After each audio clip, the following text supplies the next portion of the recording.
ग्वालियर और जंगल सफारी कराएगा जो समाप्त होकर 26 नवंबर को संविधान दिवस के दिन भोपाल में एक बड़ी रैली संपन्न होगी। इस यात्रा कंप्लीट होने के बाद और ये यात्रा 26 नवंबर को मध्य प्रदेश में समापन होगी भोपाल में। उसके बाद उत्तर प्रदेश यात्रा इसके बाद चलेंगे, फिर बिहार की झारखंड है, छत्तीसगढ़ है, महाराष्ट्र है, गुजरात है, मतलब भारत के सभी राज्यों में ये यात्रा होगा। सभी राज्यों की राजधानी में इसका रजिस्टर में समापन होगा और एक अखिल स्तर का बड़ा समापन देश की राजधानी दिल्ली में होगा। वो लगभग 2.5 साल की बात है।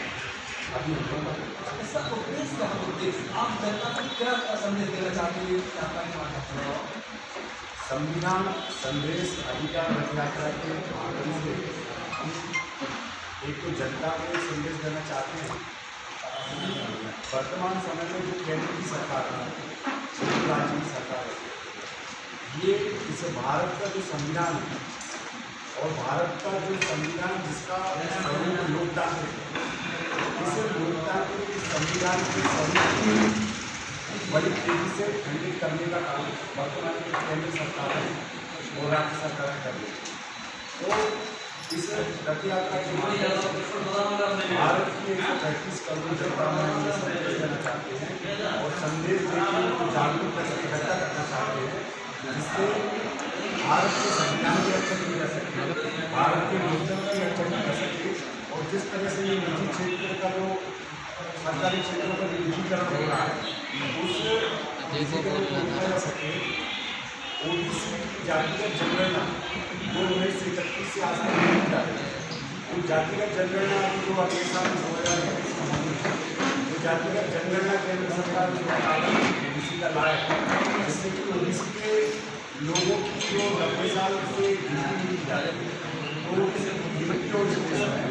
और ओबीसी के लोग जिसे देश में और प्रदेश में जितने नहीं है उनके आधार पर संवैधानिक अधिकार और समाज के लिए और वर्तमान समय में जो केंद्र सरकार है किसानों के रोजगार के अध्यादेश जो लेकर अध्यादेशों के आने के बाद किसानों का जो हक अधिकार है और किसानों की जो भाई का अधिकार है बहुत बड़ा प्रश्न चिन्ह होता है।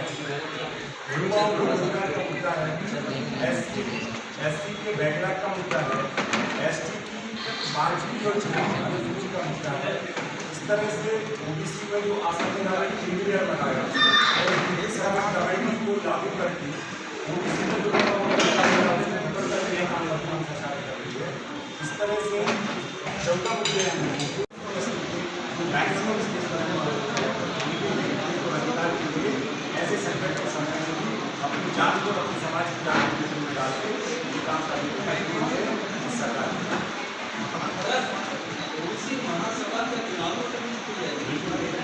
हम सामाजिक संगठन में सभी पार्टियों के शामिल कार्यकर्ता पदाधिकारी लोग छठी बार को इस महासभा में है।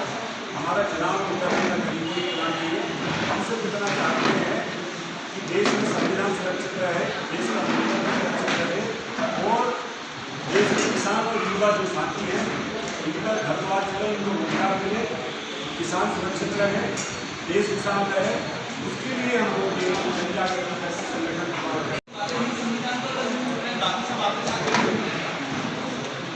ये नहीं कहा कि सामान्य जाति के लोग संविधान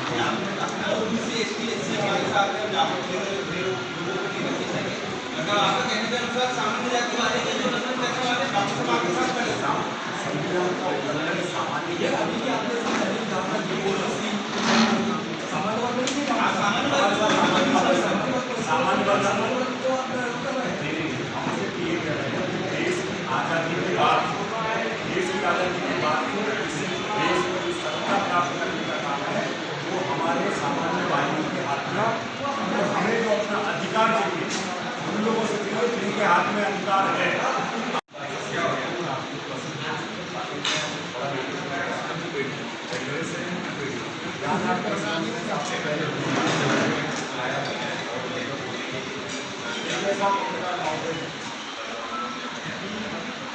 देश के अंदर कोरोना काल चल रहा है, काल के अंदर चाहे केंद्र सरकार के माध्यम से देखो, चाहे राज्य सरकार के माध्यम से देखो, चाहे विभिन्न पार्टियों के माध्यम से इस तरह के काम तेजी से चल रहे हैं।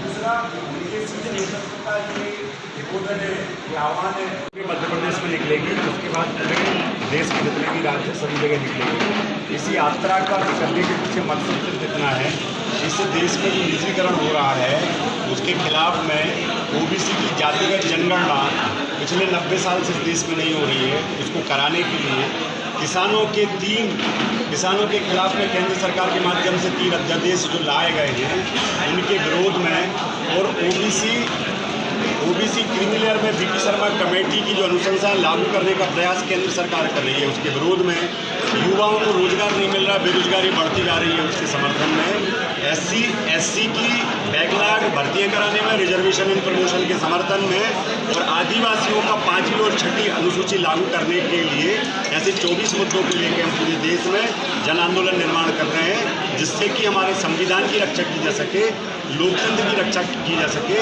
और जिसकी जितनी संख्या भारी है उसकी उतनी भागीदारी और हिस्सेदारी सुनिश्चित इस देश में हो सके। इन उद्देश्यों को लेकर हम इस संविधान संदेश रथ यात्रा का आयोजन किया जाता है। अच्छा, अक्सर ऐसा होता है या तो जब चुनाव होते हैं या उपचुनाव होते हैं तब आप अपना कार्यक्रम जारी रखते हैं, इसके पहले साल भर आपके दर्शन नहीं होते, क्या कारण है? देखिए, ऐसा बिल्कुल आपका आरोप भी बिल्कुल निराधार है, ऐसा कुछ नहीं है। हम पिछले संगठन बना के 2015 से लगभग 5 साल होने को है, लगातार आंदोलन कर रहे हैं। और अगर जैसा भी मैंने बताया कि चुनाव जिन क्षेत्रों में है, ये रथ यात्रा उन क्षेत्रों में नहीं है।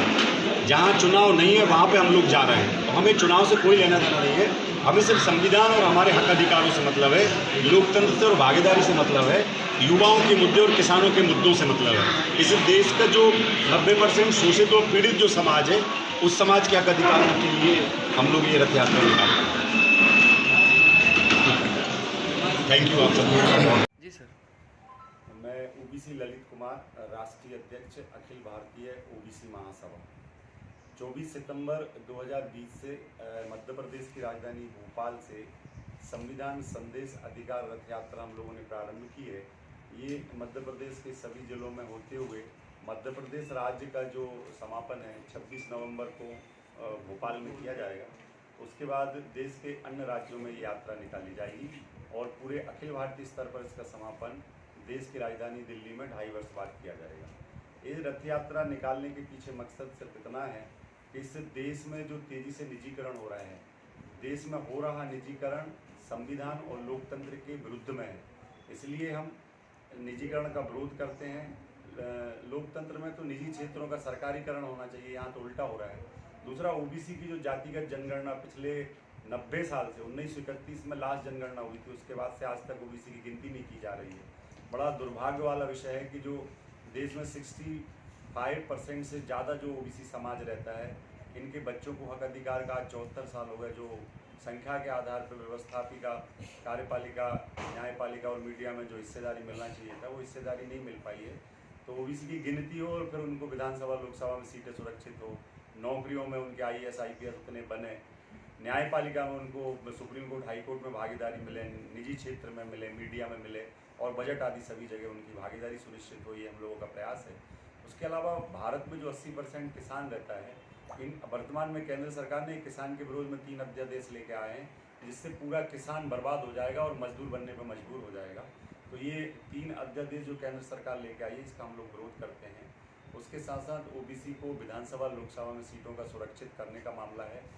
अनुसूचित जनजाति जो आदिवासी, जो इस देश के वास्तविक मूल निवासी हैं, सब संविधान में 74 साल हो गए, पर ये आदिवासियों की जो 5वीं और 6ठी अनुसूची जो संविधान में दी गई है कि इसको लागू करेंगे देश की आज़ादी के बाद, पर 70 साल में यह अनुसूचित जनजाति की जो 5वीं और 6ठी अनुसूची आज तक लागू नहीं हो पाई है, तो वो लागू कराने का हम लोगों का प्रयास है। अनुसूचित जाति और जनजाति को भी न्यायपालिका और मीडिया और निजी क्षेत्र आदि सभी जगह उनकी भागीदारी सुनिश्चित हो, वो भी हम लोगों का प्रयास है। उसके अलावा शेड्यूल कास्ट ट्राइब्स का रिजर्वेशन इन प्रमोशन का मामला हो, उनके बैकलॉग का मामला हो, उनको जारी कराना, उसको संख्या के आधार पर भराना, ये हम लोगों का लक्ष्य है। उसके अलावा इस देश में जो लगभग 40% नौजवान हैं जो पूरी तरह से बेरोजगार है, उसको कहीं रोजगार नहीं है, बैंक है उसको लोन देती नहीं है, तो वो आत्महत्या करने पे मजबूर है। तो इस देश में नीतियाँ ऐसी बने जिससे कि हमारे बेरोजगार नौजवानों को रोजगार मिले, और जब तक रोजगार नहीं